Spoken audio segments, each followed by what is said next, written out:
Well, howdy there, Internet people. It's Bo again. So, today we are going to talk about Trump and definitions in Georgia and why Georgia may be more important, why that case may be more important than a lot of the other cases from a philosophical perspective, from a fundamental perspective, from a historical perspective. You know, during the Trump years, there were a lot of people who were like, hey, this guy, he's checking off all of the characteristics. He's going to do something. And to most people, well, it can't happen here. It's inconceivable. It's just not something that is done in the United States. A lot of the charges that Trump is facing, they don't really say the fundamental portion of what he was trying to accomplish. This one's kind of the same in a way. You know, if you ask people what he's charged with, they'll say, well, it's a RICO case. Yeah, it's a RICO Act case. But there's more to it than that. What was the enterprise trying to do? In the DA's press conference, she outlined it. She said it. She put it into words. She said the enterprise was focused on allowing Donald J. Trump to seize the presidential term of office beginning on January 20th, 2021. Doesn't sound like that's really that important because we know that that's kind of what the alleged goal was, right? If this is true, what does that make him? Somebody who came to power using legal means, who tried to retain power using illegal means. In essence, the Georgia case, the core of it is that the former president of the United States was attempting to engage in a self-coup. It's important to note that. That's what the allegation really is at its heart.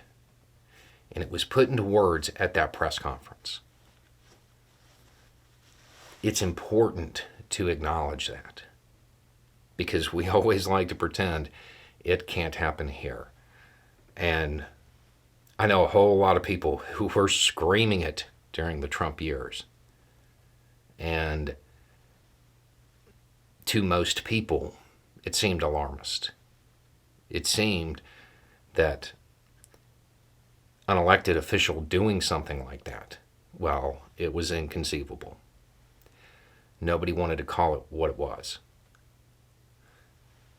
This case, this charge, the allegations contained in it, and the way she summed it up at that press conference, there is a word, there's a definition when somebody comes to power legally and then attempts to remain in power illegally.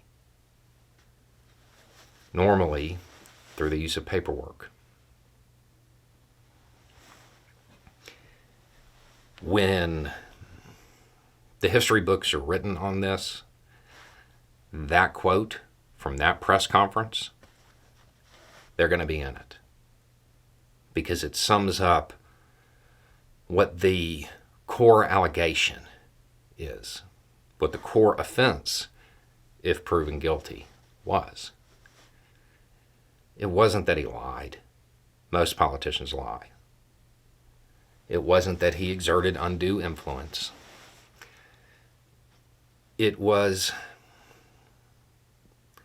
the attempt to retain power. And for most Americans, if they're willing to admit it, that's the offensive part.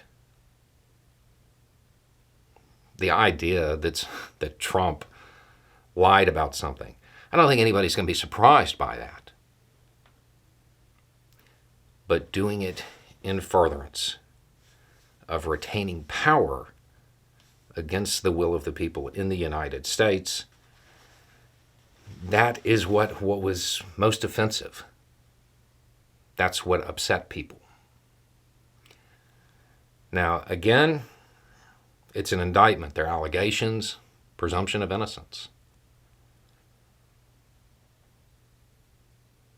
Allowing Donald J. Trump to seize the presidential term of office beginning on January 20th, 2021. There are allegations about that. Don't forget that it totally could happen here. Anyway, it's just a thought. Y'all have a good day.